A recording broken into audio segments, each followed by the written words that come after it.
The afternoon sun beat down mercilessly on the cracked asphalt of Route 19, just outside the small town of Cedar Key, Florida. The air shimmered with heat waves, and the distant cry of seagulls mixed with the occasional rumble of passing vehicles. It was the kind of quiet Tuesday afternoon where nothing ever seemed to happen, until it did. Madison Claire Reynolds pressed her small body against the rough brick wall of the Sunoco gas station, her heart hammering so hard she thought it might burst through her thin pink t-shirt. Sweat mixed with tears streaked down her dirt-smudged face, and her bare feet were bleeding from running 3 miles down the scorching highway. She had left her house in such a panic that she hadn't even grabbed her shoes. The 9-year-old's brown eyes darted frantically between the gas pumps and the convenience store entrance. She needed help. She needed someone, anyone, to believe her. But who would listen to a kid? Adults never listened. They always sided with other adults, especially when those adults seemed normal on the outside. That's when she heard them. The deep, thunderous roar of motorcycle engines cut through the humid Florida air like a chainsaw through butter. Madison's first instinct was to run, hide, disappear. She had seen enough movies to know that bikers were supposed to be scary. But as she peeked around the corner, desperation overrode her fear. She had nowhere else to go, and Derek would be looking for her by now. 5 motorcycles pulled into the gas station in a V formation, their chrome gleaming in the sunlight. The lead bike was massive, a black and silver Harley-Davidson Road King that looked like it could eat smaller vehicles for breakfast. The rider who dismounted was equally imposing, a barrel-chested man in his early 50s with a salt and pepper beard, wearing a leather vest adorned with patches. The largest patch on his back read, Iron Brotherhood MC, Cedar Key Chapter. Marcus Bull Thompson removed his helmet and ran a weathered hand through his thinning hair. At 52, he had seen more than his fair share of life's ugliness. 3 tours in Afghanistan, a bitter divorce, and the slow process of rebuilding himself through the brotherhood of the motorcycle club. The Iron Brotherhood wasn't one of those outlaw clubs the news loved to sensationalize. They were working men and women who rode together, supported local charities, and looked out for their community. Bull, I'm telling you, we need to do something about that 4th of July ride route, said Rebecca Raven Martinez, swinging her leg off her burgundy Indian Scout. At 46, Raven was the club's treasurer and its moral compass. Her long black hair was braided down her back, and her sharp features softened only when she smiled, which wasn't often. She had grown up in foster care, bouncing between 12 different homes before aging out of the system at 18. That experience had shaped her into someone who fiercely protected the vulnerable.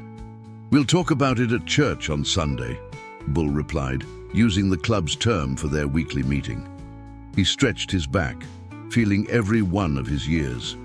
Right now, I need caffeine and something that won't kill me immediately. Wrench, you want your usual? James Wrench Anderson was already heading toward the convenience store, his lanky 6'2" frame moving with the ease of someone who spent most of his life working with his hands. At 38, Wrench was the club's youngest senior member and its best mechanic.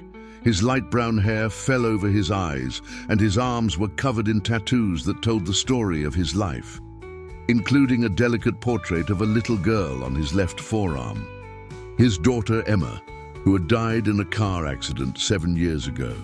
He never talked about her, but everyone in the club knew that loss had hollowed him out in ways that never quite healed. Yeah, black coffee and those terrible hot dogs, Wrench called back without turning around.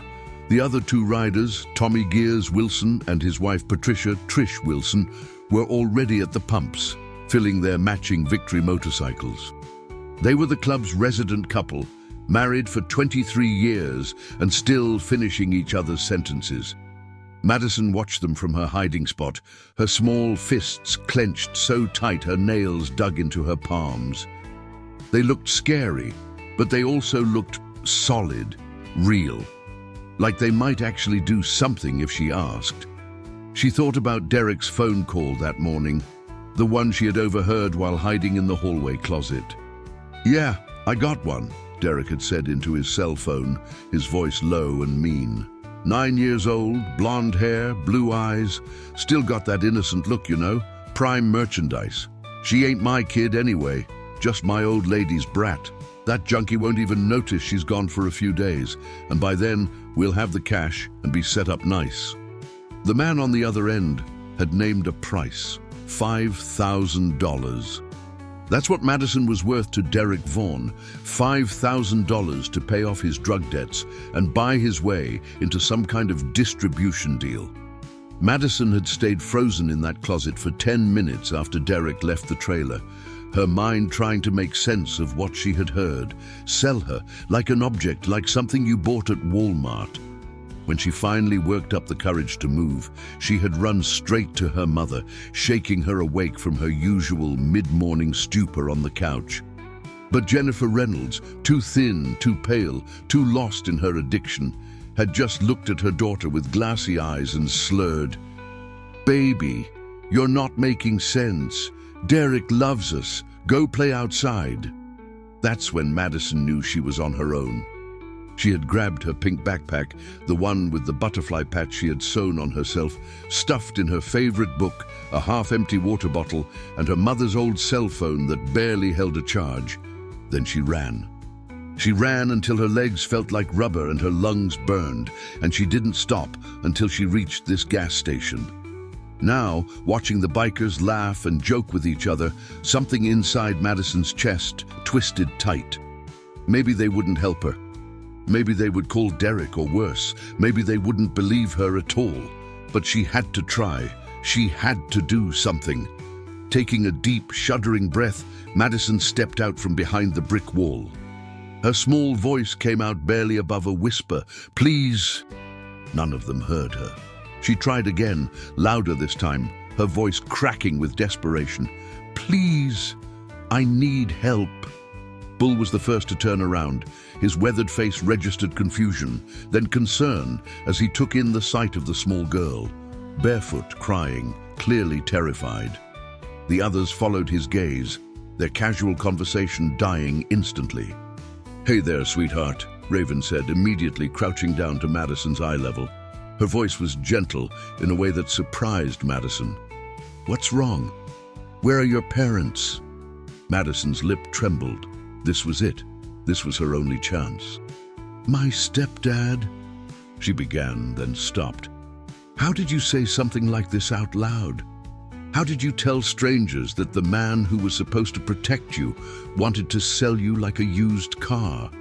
"Take your time, honey," Raven encouraged, her dark eyes full of genuine concern. "You're safe right now. Whatever it is, you can tell us." Madison looked at each of their faces, Bull's gruff but kind expression, Wrench's focused attention, Trish's maternal worry, Tommy's protective stance. They were all looking at her like she mattered, like what she had to say was important. The words tumbled out in a rush.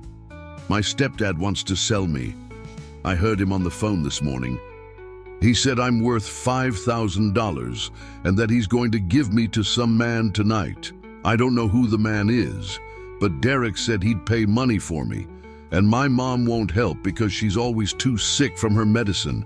And I don't have anywhere to go, and I'm scared, and please," her voice broke on a sob. "Please, I don't want to be sold. Please help me." The silence that followed was deafening. Bull felt like someone had punched him in the gut. In all his years, through war, through hell, through every dark thing he had seen, nothing had prepared him for the raw terror in this little girl's eyes. Wrench's hands clenched into fists at his sides, his jaw tight. He saw Emma in this girl. Emma, who he couldn't save, Emma, who he lost. But maybe, just maybe, he could save this one. Raven's face had gone very still, very cold.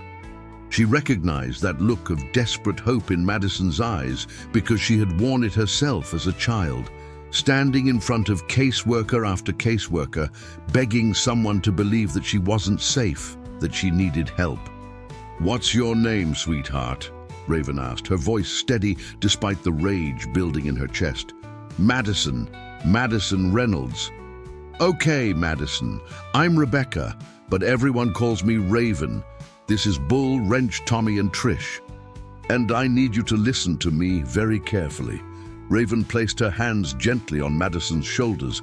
"We believe you. Do you understand? We believe every word you just said, and we're not going to let anything happen to you. Not today, not ever." Madison's eyes went wide. You? You believe me?" "Every damn word," Bull said gruffly, pulling out his cell phone. "Wrench, get her some water and something to eat from inside. Trish, grab the first aid kit from your saddlebag. Her feet are torn up. Tommy, I need you to do a perimeter check. If this stepdad is looking for her, I want to know the second he shows up." The club members moved with military precision, each knowing their role without needing further instruction. Bull scrolled through his contacts until he found the one he needed. Detective Michael Foster, Cedar Key Police Department. He and Foster had worked together before on a fundraiser for the local children's hospital. The detective was good people, one of the few cops Bull actually respected. The phone rang twice before a deep voice answered. "Foster, Mike, it's Marcus Thompson from the Iron Brotherhood. I'm at the Sunoco on Route 19, and I need you to get here now. We got a situation, a kid saying her stepdad is trying to sell her. This is real, Mike. I can see it in her eyes. We need CPS, and we need them fast." There was a pause. Then Foster's voice came back sharp and professional. "Don't move. Don't let that kid out of your sight. I'm 10 minutes out." Bull hung up and looked down at Madison, who was now sitting on the curb, clutching the water bottle Wrench had given her like it was a lifeline. Trish was carefully cleaning the cuts on her feet, murmuring soft words of comfort. "The police are coming, Madison," Bull said, kneeling down beside her despite the protest from his old knees. "Good police. They're going to help us keep you safe." Madison's eyes filled with fresh tears, but this time they weren't tears of fear. They were tears of relief. "You really believe me?" "We really believe you," Wrench said quietly, sitting down on her other side. His voice was rough with emotion. "And we're not going anywhere. Not until we know you're safe." For the first time in what felt like forever, Madison felt something she had almost forgotten existed. Hope.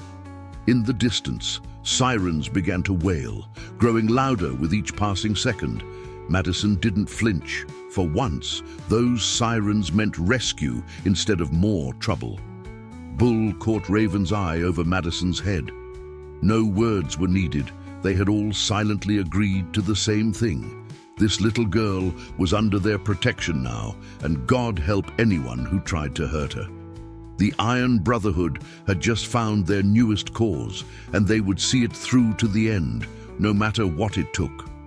Detective Michael Foster pulled his unmarked Crown Victoria into the gas station parking lot with the controlled urgency of someone who had worked too many cases involving endangered children.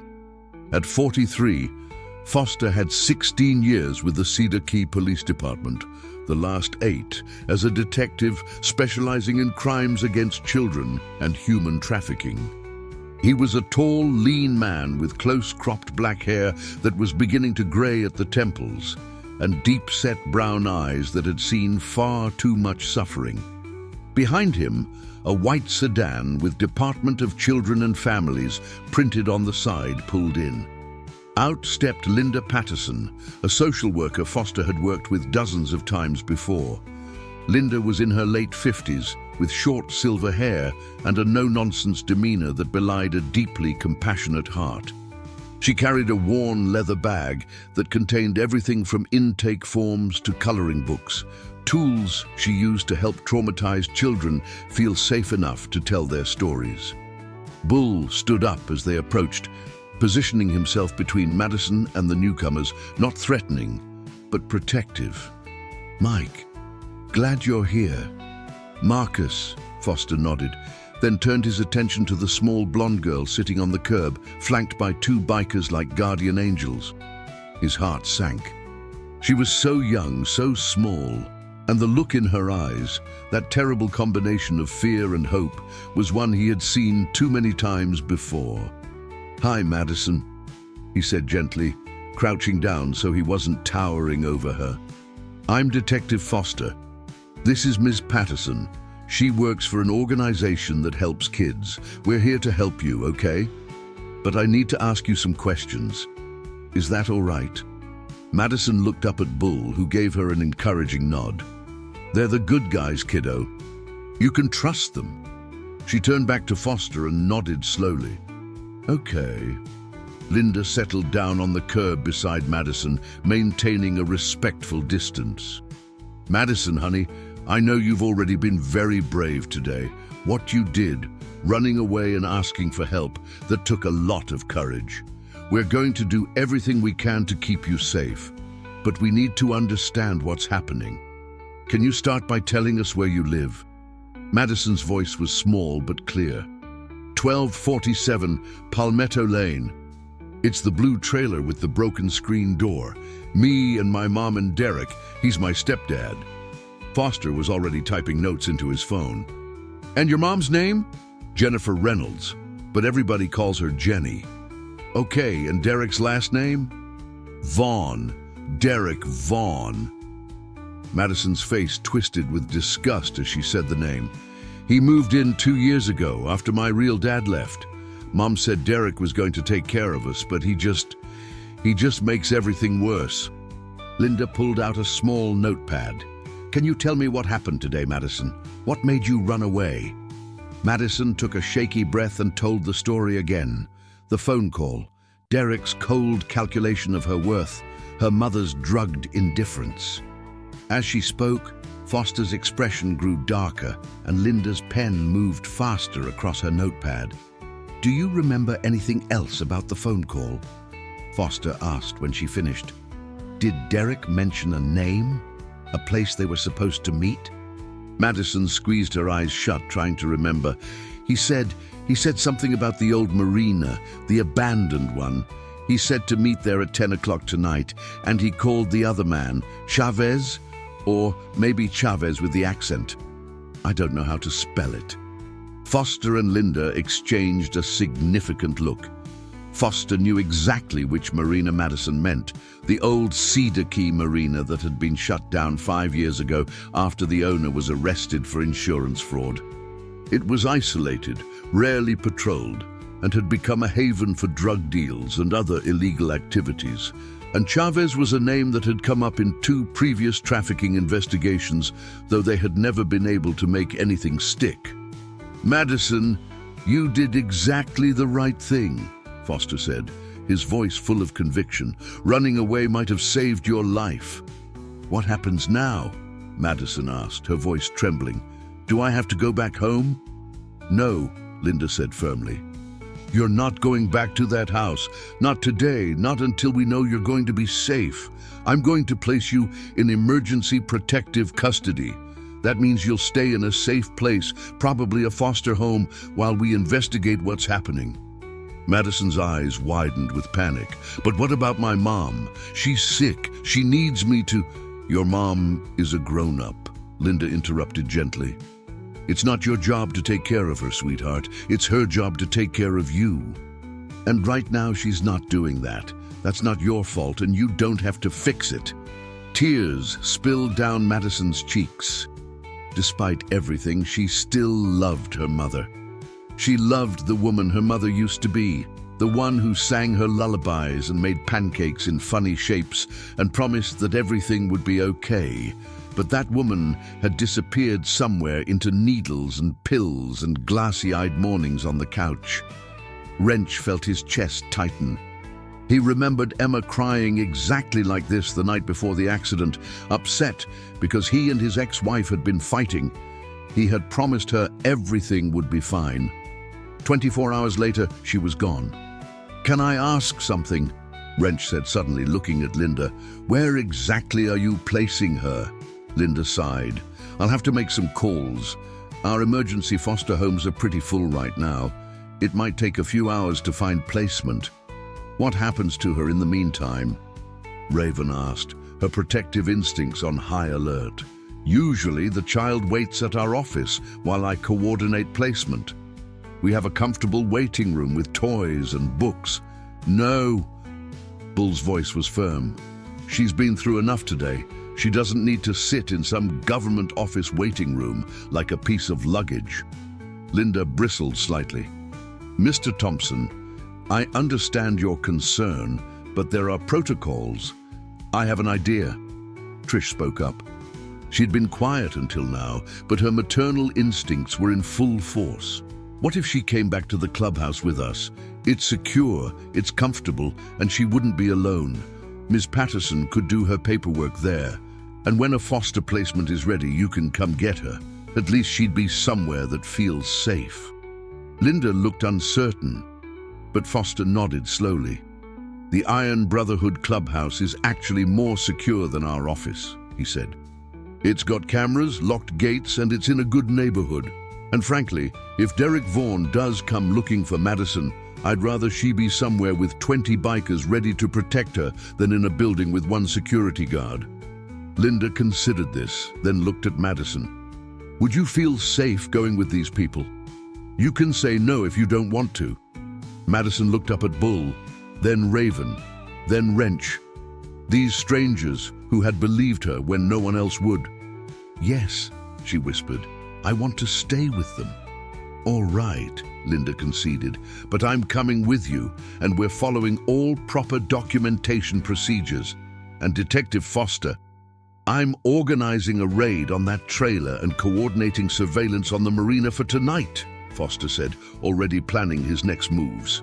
If Vaughan shows up at that meeting, we'll have him and whoever he's dealing with, and I want a full forensic team going through that trailer. If there's any evidence of trafficking, drugs, or abuse, I want it documented. What about my mom? Madison asked again, her voice barely audible. Foster's expression softened. We'll make sure she's safe, Madison. But I have to be honest with you. If your mom knew what Derek was planning and didn't protect you, she's going to have to answer for that too. I'm sorry, but that's how it works. Madison nodded, fresh tears streaming down her face. Part of her had known this was coming.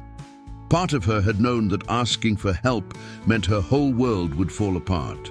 But at least this way, she might survive the collapse. Come on, kiddo, Bull said gruffly, offering his massive hand. Let's get you somewhere safe.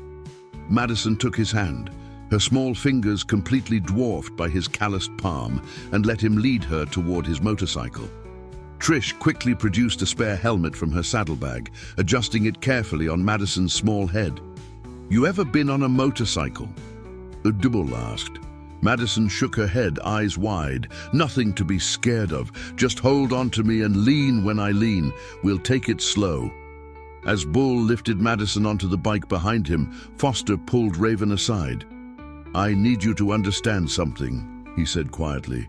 This situation is going to get complicated. If we're dealing with a trafficking ring, this is bigger than just one stepdad trying to make a quick buck.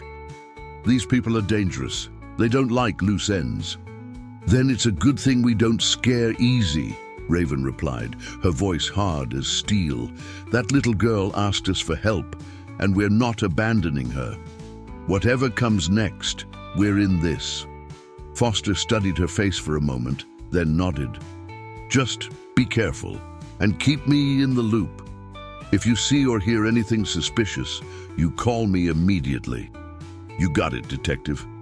The convoy that left the gas station 15 minutes later was unusual, to say the least.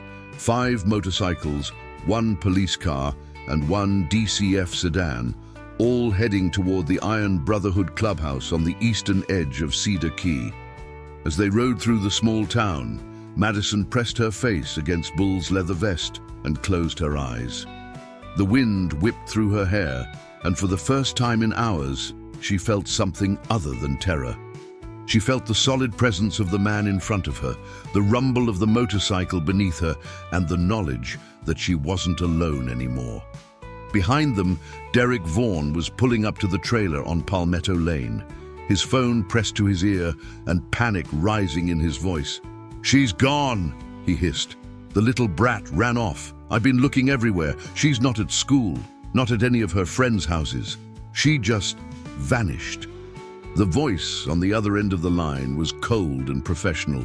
"Then you'd better find her, Derek, because if she talks to the wrong people, you're not the only one with a problem. We had a deal. You deliver the merchandise, or you pay your debts another way. And trust me, you won't like the alternative." The line went dead. Derek stared at his phone, his hands shaking. How had everything gone so wrong so fast? This was supposed to be simple. $5,000. Get rid of the brat, solve all his problems. But now, Madison was out there somewhere, probably crying to some teacher or cop, and everything was falling apart.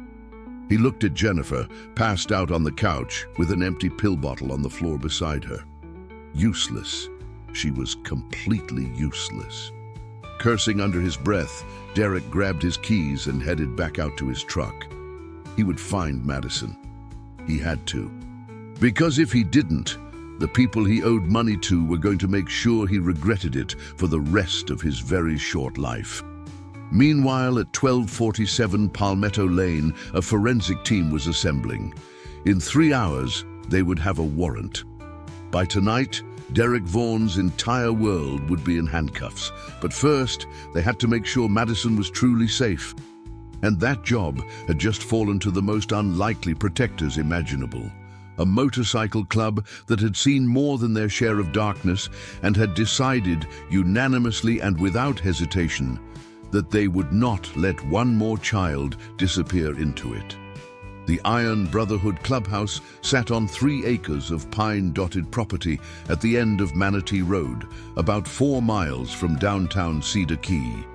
It was a large, ranch-style building with a wraparound porch, surrounded by a chain-link fence with a security gate.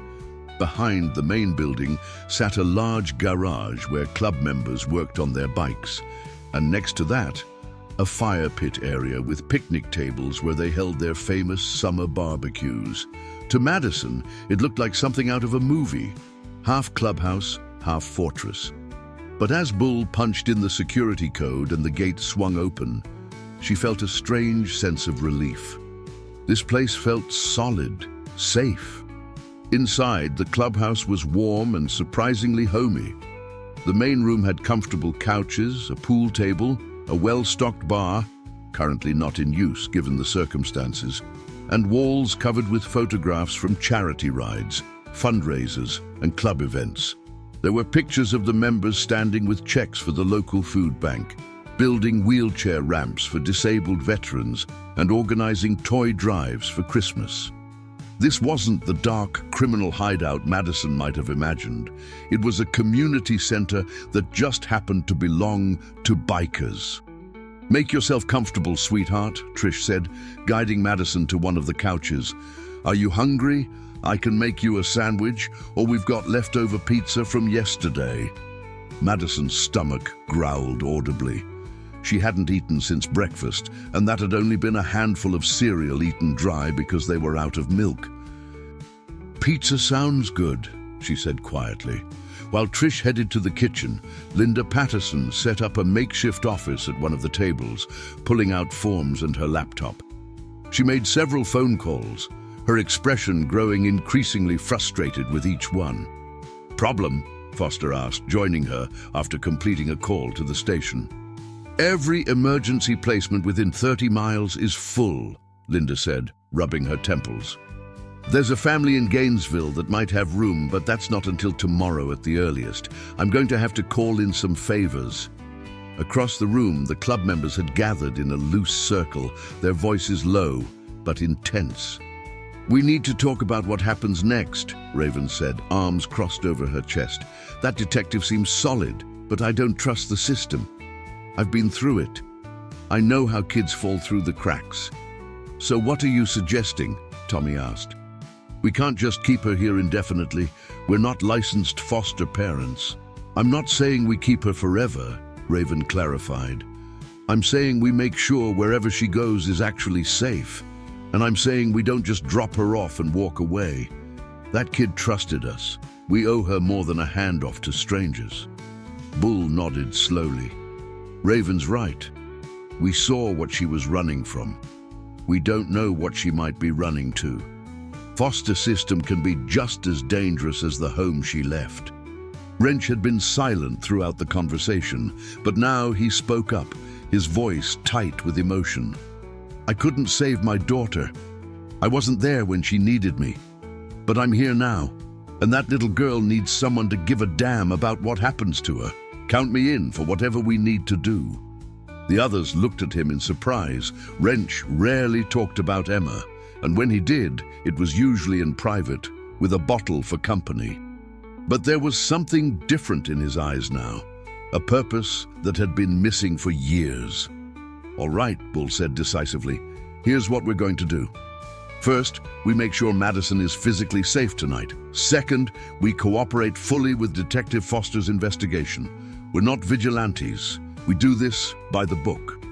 Third, once Madison is placed in foster care, we set up a visitation schedule. We check on her, make sure she's okay, and we don't disappear from her life unless she wants us to. Agreed. Around the circle, heads nodded. This was what the Iron Brotherhood was really about. Not the rides or the parties or the matching vests, but looking out for people who needed looking out for. Madison, sitting on the couch with a slice of reheated pizza that tasted better than anything she could remember eating in months, watched the bikers talking in their huddle. She couldn't hear what they were saying, but she could see the determination on their faces. They were making plans. They were going to do something. Madison? Linda's gentle voice broke through her thoughts. Can I talk to you for a minute, honey? Madison nodded, setting down her pizza. Linda sat beside her, her expression kind but professional. I need to ask you some more questions, okay? Some of them might be hard to answer, but it's important that you're honest with me. Can you do that? Okay. Has Derek ever hurt you? Physically, I mean. Has he hit you or touched you in ways that made you uncomfortable? Madison's face flushed. He hits me sometimes. With his belt. When he says I'm being disrespectful, or when I don't clean the trailer good enough, and once he pushed me into the wall so hard, I got a bruise on my shoulder. She pulled down her t-shirt collar to reveal a fading yellow-green bruise. But he never touched me like that. Not the way you mean.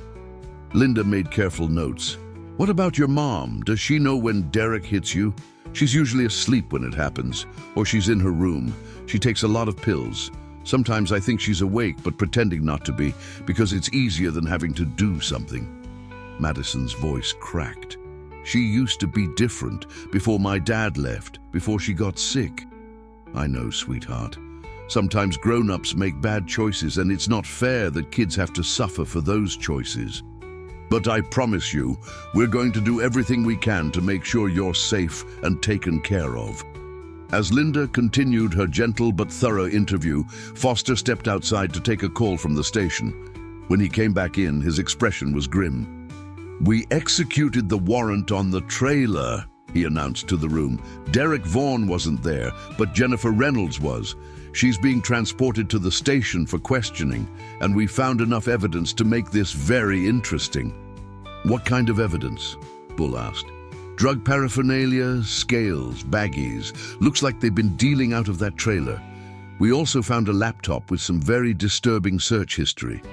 Derek Vaughn has been researching child trafficking forums on the dark web.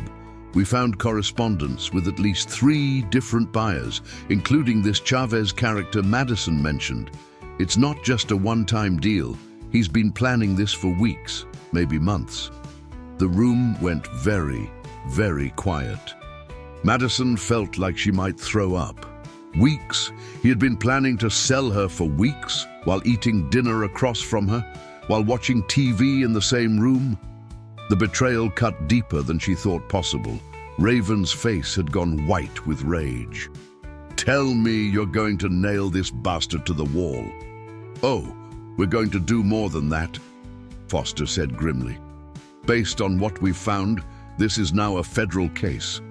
FBI will be taking lead, and we're coordinating with them on tonight's operation at the marina.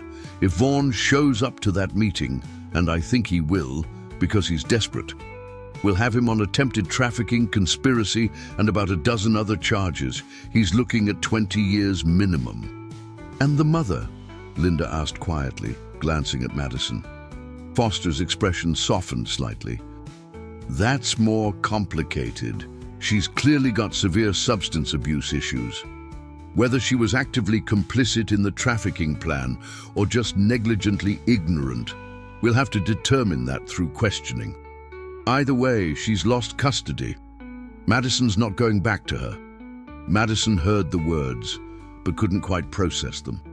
Her mother wasn't coming to get her. There would be no tearful reunion, no apologies, no promises to do better. It was over. Her old life, such as it was completely over.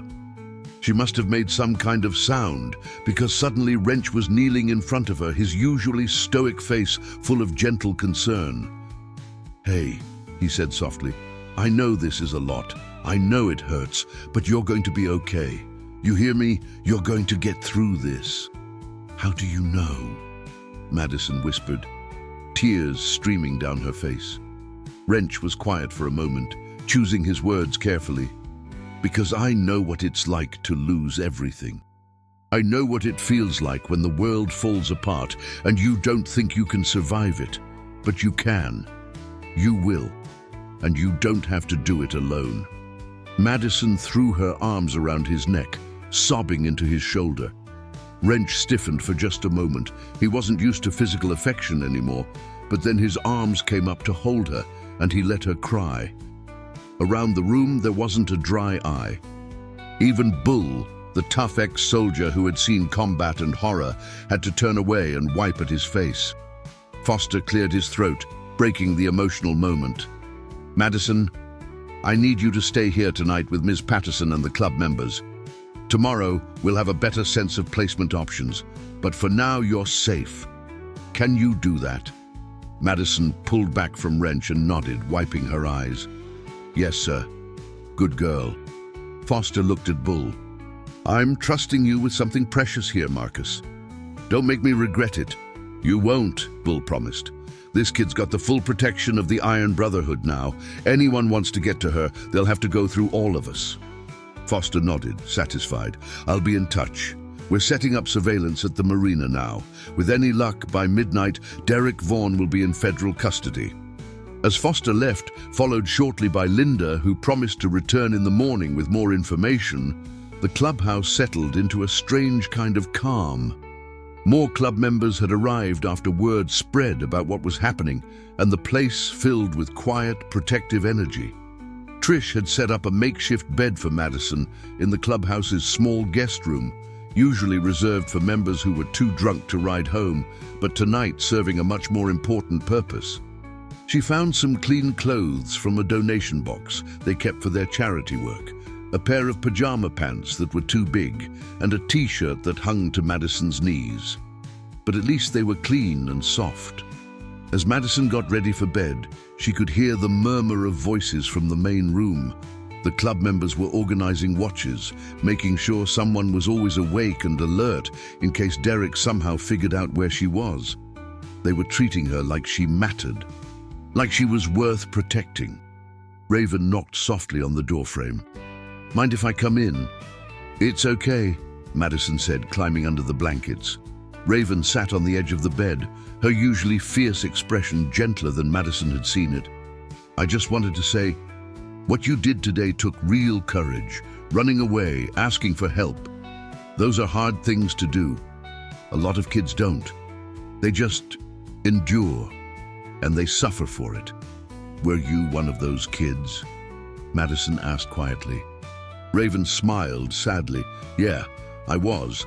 I stayed in bad situations way too long because I didn't think anyone would believe me or help me. By the time I finally asked for help, I was almost 18 and about to age out of the system anyway. But you're smart. You got out early. You gave yourself a chance at a better life." "I'm scared," Madison admitted. "What if the foster home is bad? What if they're mean?" "Then you call us," Raven said firmly, pulling a card from her pocket and setting it on the nightstand. "This is my cell number. You keep it with you, and if anything feels wrong, you call me, day or night, and we'll come get you. Not to bring you back here permanently because we can't do that legally, but we'll make sure you're moved somewhere safe. You're not alone in this anymore, Madison. You've got people looking out for you now." Madison picked up the card, clutching it like a lifeline. "Thank you for everything, for believing me." "Thank you for trusting us," Raven replied. She hesitated, then leaned down and kissed Madison's forehead. The kind of maternal gesture she had never received herself as a child. "Get some sleep, kiddo. Tomorrow's going to be another big day." As Raven left, turning off the light but leaving the door cracked open, Madison lay in the darkness and listened to the comforting sounds of the clubhouse. Someone was playing guitar softly in the main room. Someone else was laughing at a joke. The coffee maker gurgled. A motorcycle engine revved in the distance. These sounds, so different from the tense silence of her mother's trailer, the muffled arguments, the scary quietness that came before Derek's rage, felt like a lullaby.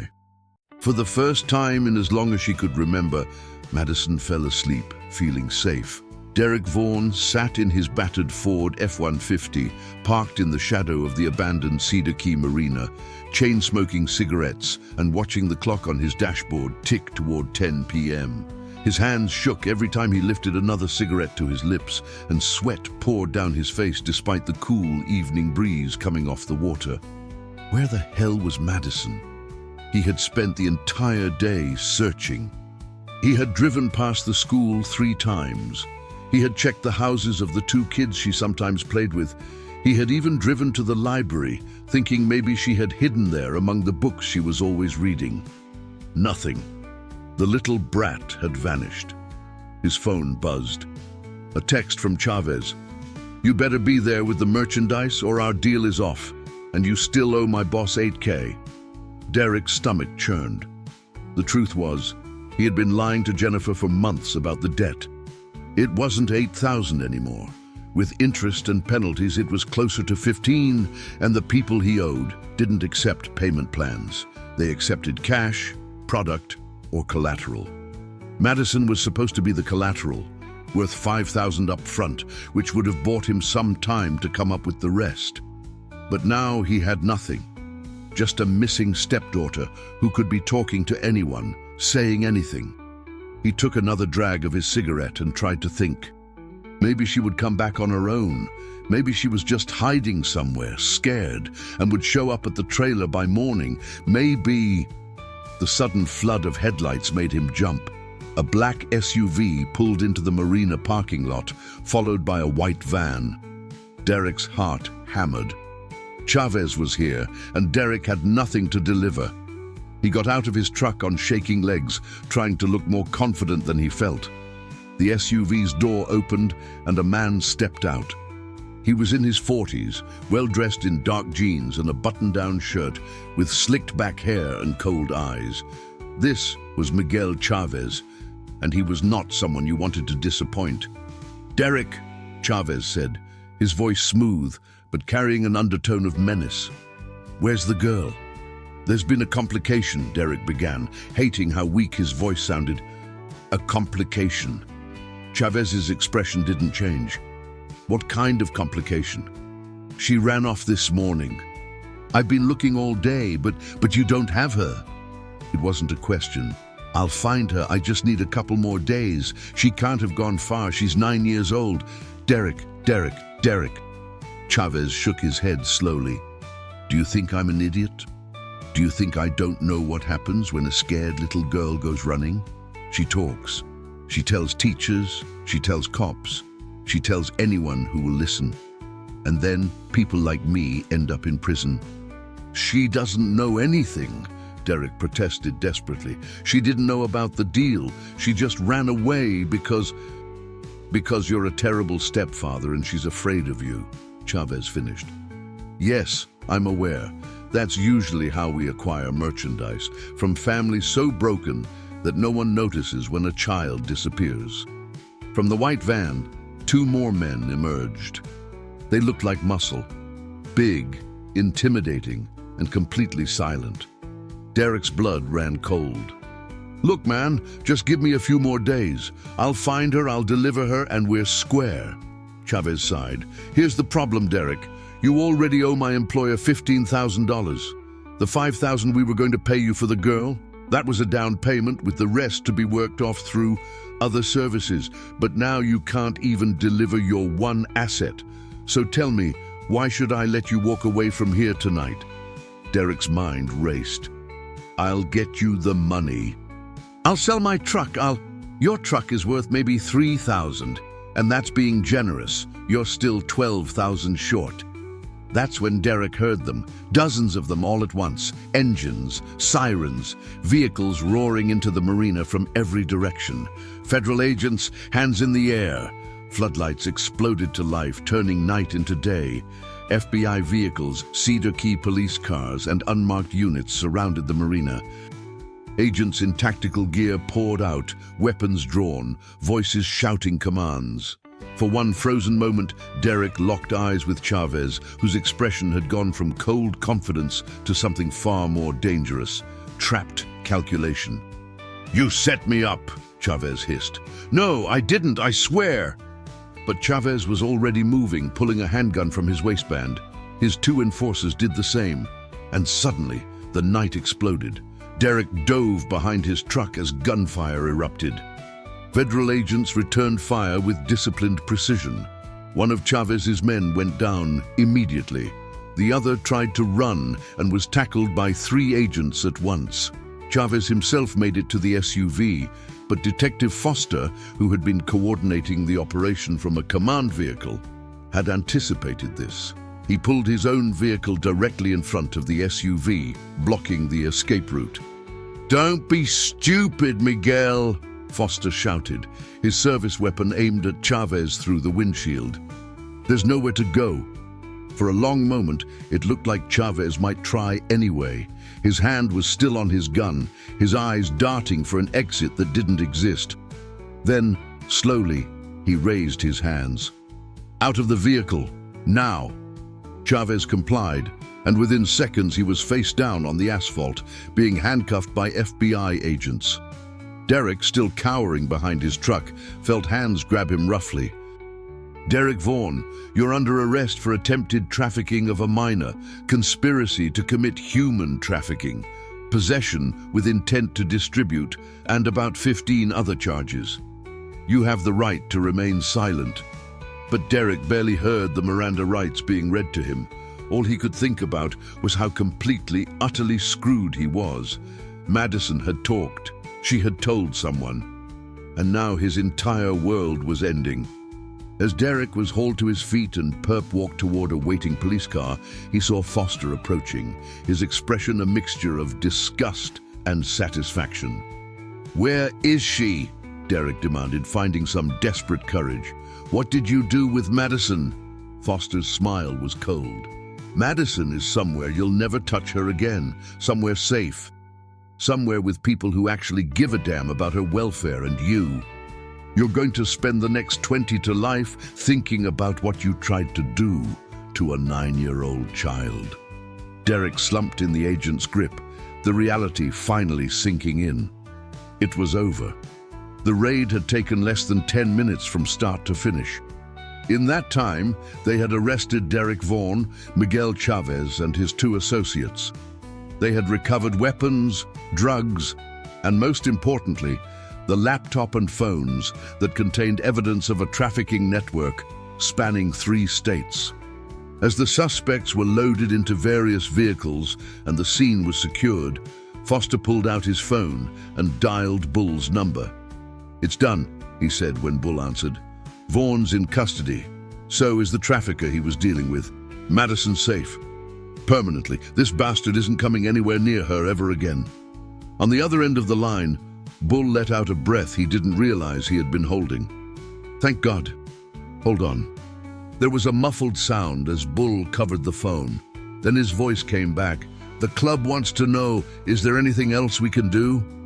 Foster was quiet for a moment. "Yeah, actually. Keep doing what you're doing. That kid is going to need consistent people in her life. The system is going to move her around, put her through evaluations, try to find permanent placement. She's going to need anchors, people who stay constant even when everything else is changing. Can you do that? Absolutely, Bull said without hesitation. She's one of ours now. We don't abandon our own. Good man, I'll call you tomorrow with updates. As Foster hung up, one of the FBI agents approached him. We found something you should see, she said, holding an evidence bag containing a notebook. Foster opened it carefully, and his expression darkened. Inside were names, dozens of them. Children's names with ages, physical descriptions, and prices listed next to each one. Madison's name was there. Madison R., age 9, blonde, blue, asking $5,000. But she wasn't the only one. There were at least 30 other names on that list. We've got a lot of families to notify, the agent said grimly, and a lot of arrests to make. This is bigger than we thought. Foster nodded, feeling the weight of it. One little girl's courage to run and ask for help had just exposed a trafficking network that had been operating under everyone's noses for years. Madison had saved herself, and in doing so, might have saved dozens of others. Back at the Iron Brotherhood clubhouse, Madison was sitting at the kitchen table with Wrench, working on a jigsaw puzzle someone had found in a closet. It was 1,000 pieces, depicting a mountain landscape, and it was slow, meditative work. You're good at this, Wrench commented, watching Madison expertly sort edge pieces from centerpieces. My dad taught me, Madison said softly. Before he left, we used to do puzzles together on rainy days. Wrench was quiet for a moment, then said, my daughter and I used to do puzzles too. She always insisted on doing the edges first, just like you're doing. Madison looked up at him, noticing the sadness in his eyes. What happened to her? Most people would have deflected or changed the subject.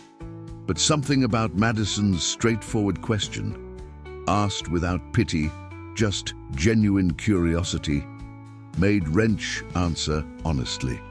Car accident, 7 years ago. Drunk driver ran a red light. Emma was in the back seat. She was only 6. I'm sorry, Madison said quietly. That's really sad. Yeah, it is. Wrench picked up a puzzle piece, turning it over in his hands.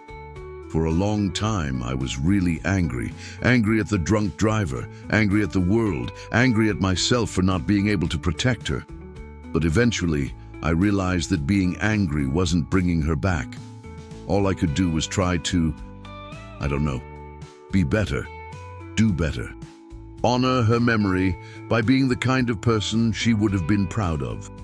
Madison considered this. Do you think she would be proud of you for helping me? Wrench's eyes got a little misty.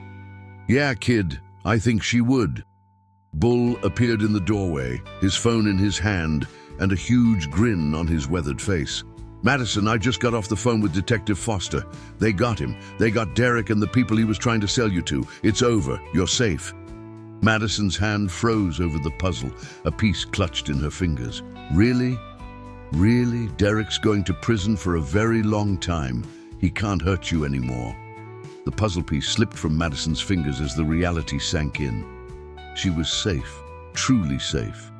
Derek was gone. She would never have to see his face again, never have to flinch when he walked into a room, never have to wonder if today was the day he would finally follow through on his threats. She burst into tears, not tears of fear this time, but tears of relief so profound it felt like her whole body was releasing months of tension all at once. Wrench pulled her into a hug, and this time he didn't hesitate.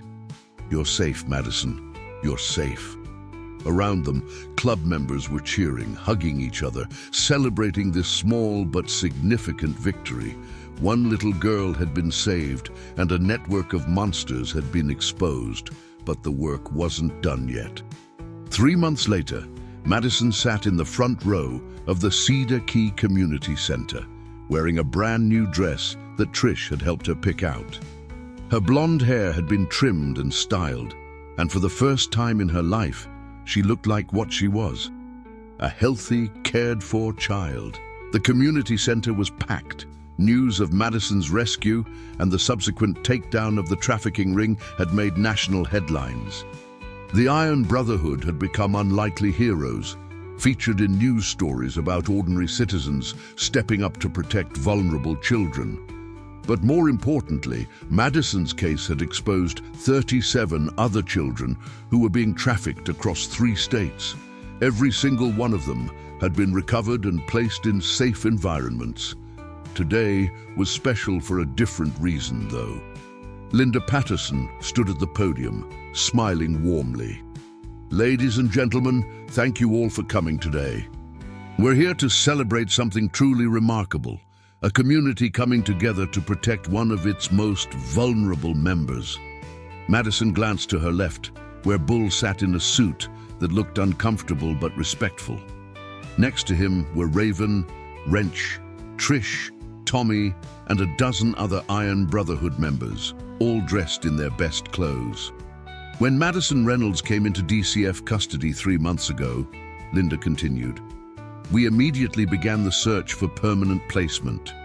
We looked at traditional foster homes, group homes, and various family arrangements, but something kept nagging at me. Madison had formed bonds with a very unusual group of people, bonds that were proving to be incredibly healthy and supportive.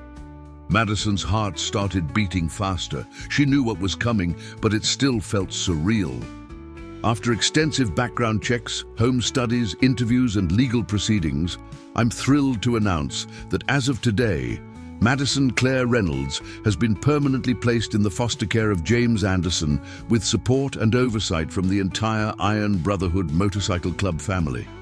The room erupted in applause. Madison turned to look at Wrench, James, who had tears streaming down his face. Over the past 3 months, he had completed every required foster care training course, transformed his small house into a child-friendly home, and proven to every social worker and judge that he was capable of providing the stable, loving environment Madison desperately needed. What do you say, kid? Wrench asked, his voice rough with emotion. Ready to make this official? Madison didn't answer with words. She just threw her arms around him and held on tight. The first few weeks in temporary foster care had been difficult. Madison had been placed with a kind but overwhelmed couple in Gainesville who already had 3 other foster children. It wasn't bad. They were good people, but Madison felt lost and alone. She had nightmares every night, waking up in a panic, convinced Derek had found her. True to their word, the Iron Brotherhood members had visited every weekend. Wrench had come even more often, driving the hour and a half each way just to have lunch with her or help her with homework. Slowly, Madison had begun to open up about what life with Derek and her mother had really been like. The physical abuse had been worse than she initially admitted. The emotional abuse had been crushing, and her mother's neglect, the way Jennifer had chosen drugs over her own daughter's safety, had left scars that would take years to heal. But Wrench understood trauma. He understood loss, and most importantly, he understood that healing wasn't a straight line. It was a messy, complicated process that required patience, consistency, and unconditional support. When he had approached Linda about becoming Madison's foster parent, she had been skeptical at first. A single man, a biker, with a history of depression and alcohol use following his daughter's death. But Wrench had proven himself. He had enrolled in therapy. He had attended every training session. He had opened his life to scrutiny and never flinched. And most importantly, Madison had made it clear to every social worker who asked, James Anderson was the person she felt safest with. The judge had ultimately agreed.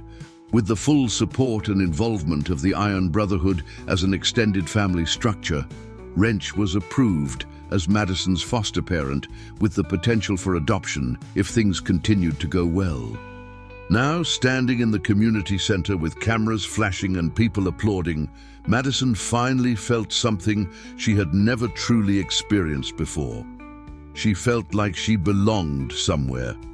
Detective Foster approached after the official ceremony concluded, shaking Wrench's hand firmly. "Congratulations, James. You're getting an amazing kid." "Don't I know it?" Wrench replied, keeping one arm around Madison's shoulders. "I wanted to give you an update," Foster said, his expression becoming more serious. "Derek Vaughan pleaded guilty to all charges. He's been sentenced to 25 years in federal prison with no possibility of parole. Miguel Chavez got 35 years, and we've made 17 additional arrests across 3 states as part of the trafficking network investigation." Madison listened to the numbers, trying to process what they meant. 25 years. She would be 34 years old before Derek could even be considered for release. By then, she would be an adult with her own life, far beyond his reach, forever. "What about my mum?" Madison asked quietly. It was a question she had been afraid to ask for months. Foster's expression softened. "Jennifer is currently in a court-ordered rehabilitation program. She pleaded guilty to child neglect and endangerment. Because she cooperated with the investigation and admitted she had been too impaired to understand what Derek was planning, she received a lighter sentence, 2 years, with credit for time served and the remainder in a treatment facility." Will I have to see her?" "Not unless you want to," Foster assured her. "When she completes treatment, her parental rights will be formally terminated. She'll have no legal claim to you. But if you ever want to have contact with her, supervised contact under safe circumstances, that can be arranged. The choice is entirely yours, Madison.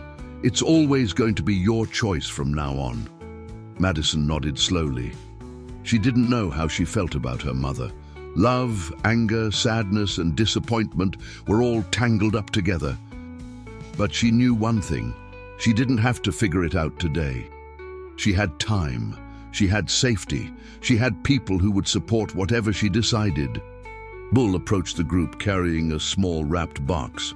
"Hey, Madison, the club wanted to give you something." Madison took the box carefully and unwrapped it. Inside was a leather jacket, child-sized, with the Iron Brotherhood logo embroidered on the back. But instead of a road name like the adult members had, her jacket simply said, "Madison, protected by the Brotherhood." "You're part of the family now," Bull said gruffly, clearly fighting emotion. "That means something to us. That means we've got your back, no matter what, always." Madison slipped the jacket on. It fit perfectly. And when she looked at herself in the reflective glass of the community center window, she barely recognized the girl staring back. This girl looked strong. This girl looked protected. This girl looked like she had a future. Raven appeared at her side, camera in hand. "Smile, kiddo. This is going in the clubhouse photo wall." As the club members gathered around for a group photo, Madison in the center, wearing her new jacket and the biggest smile she had worn in years, she felt an overwhelming sense of gratitude. These people, these unlikely guardians who had believed her when it mattered most, had literally saved her life. Later that evening, as Wrench drove Madison to what was now officially their home, a modest 3-bedroom house with a yard and a tire swing he had installed specifically for her, Madison stared out the window at the passing Florida landscape. "James," she said quietly. "Yeah, kid. Thank you for everything, for believing me, for wanting me." Wrench's hands tightened on the steering wheel. "Madison, you don't have to thank me. Getting to be your dad, getting this second chance, that's the best thing that's happened to me in 7 years. So if anyone should be saying thank you, it's me." Madison smiled. "Can I call you Dad?" Wrench had to pull the car over because his vision blurred too much to drive safely. "Yeah," he managed, his voice breaking. "Yeah, you can call me Dad." They sat there on the side of the road for several minutes, both of them crying. But this time, the tears were the good kind, the healing kind. When they finally pulled up to the house, Madison noticed something new, a sign in the front yard that read, "Home Sweet Home, the Anderson Family." The Anderson family. Madison tested the words in her mind. It felt right. It felt real.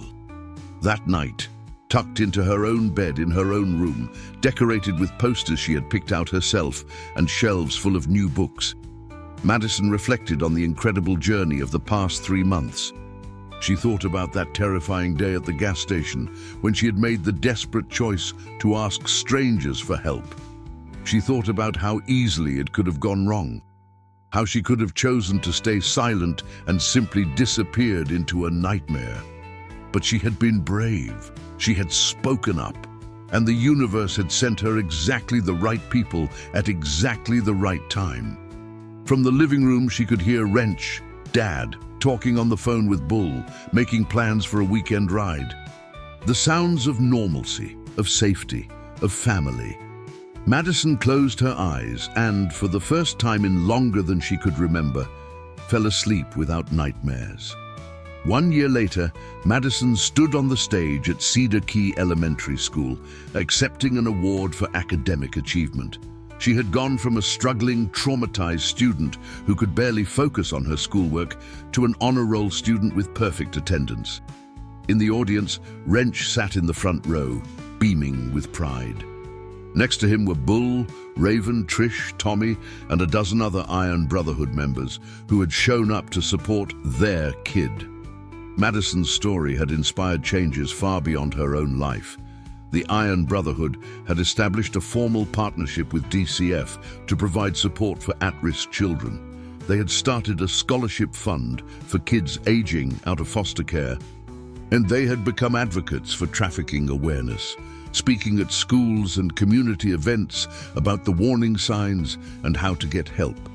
Detective Foster had been promoted to head a new specialized unit focused on child trafficking, using the intelligence gathered from Madison's case to prevent similar situations across the state.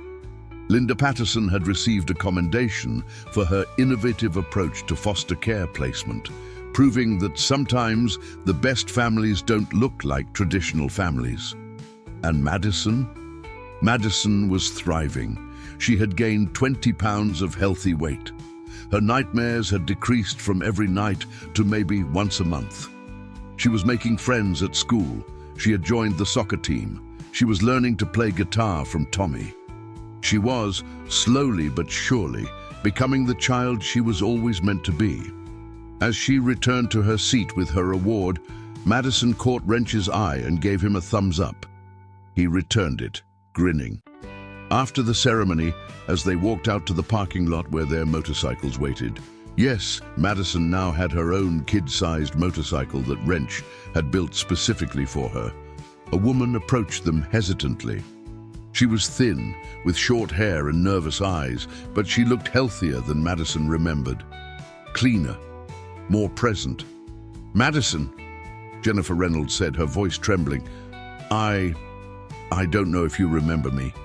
Madison's hand instinctively reached for Wrench's. He squeezed it reassuringly, but didn't speak. This was Madison's moment to handle however she chose. "I remember you, Mom," Madison said quietly. Jennifer's eyes filled with tears. "I completed the treatment program. I'm 6 months sober. I know I don't deserve your forgiveness. I know I failed you in the worst possible way, but I needed you to know that I'm sorry. I'm so sorry." Madison studied her mother's face. She could see the genuine remorse there, the shame, the desperate hope for what? Forgiveness, reconciliation, a relationship. Madison wasn't ready for any of that yet. Maybe she never would be. But she also didn't want to carry around hatred and anger for the rest of her life. "I'm glad you're sober," Madison said finally. "I'm glad you're getting better, but I have a family now. I have a dad who protects me and people who care about me. I'm not ready to have you back in my life, and I don't know if I ever will be. But I don't hate you. I need you to respect that I'm okay now. And I need you to stay away unless I decide I want to see you." Jennifer nodded, tears streaming down her face. "I understand. I just wanted you to know that I'm trying. And that I love you, even though I did a terrible job of showing it. "Okay," Madison said simply. Then she turned to Wrench. "Can we go home now, Dad?" "Yeah, kid. Let's go home." As they walked away, leaving Jennifer standing in the parking lot, Madison felt a strange sense of closure. She had said what she needed to say. She had set her boundaries, and she had done it with confidence and strength. That night, at the dinner table in their cozy home, Wrench looked at Madison and said, "I'm proud of you, you know. What you did today, talking to your mom, that took real courage." "I learned from the best," Madison replied, smiling at him. "You taught me that being brave doesn't mean not being scared. It means doing what you need to do, even when you are scared."